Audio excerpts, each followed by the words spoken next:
চেৰুপুঘাট মন্দিৰ এটা ঐতিহ্যময় অলৌকিক আচৰিত এটা পুৰণিকলীয়া মন্দিৰ আৰু এই মন্দিৰ হৈছে স্থানীয় লোকসকলৰ বাবে কেৱল পূজা অৰ্ঘ্যৰ ঠাই নহয়, ই হৈছে বিশ্বাস, আস্থা আৰু ধৰ্মীয় ঐতিহ্যৰ প্ৰতীক।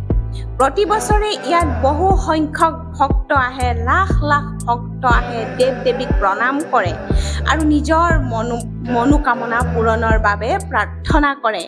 উৎসৱ, ধৰ্মীয় অনুষ্ঠান আৰু মেলা মানুহৰ ভিৰেৰেই ই সদায় জনসমাগমেৰে উজ্জ্বল কৰি তোলে। চেৰুপুঘাট মন্দিৰত প্ৰৱেশ কৰিলে শান্তি আৰু ভক্তিৰ অনুভৱ হয়। পৰিৱেশটো প্ৰকৃতিৰ সৌন্দৰ্য আৰু ধৰ্মীয় সংগীতৰ সুৰ মিলি এক অদ্ভুত আধ্যাত্মিক অভিজ্ঞতাই প্ৰদান কৰে।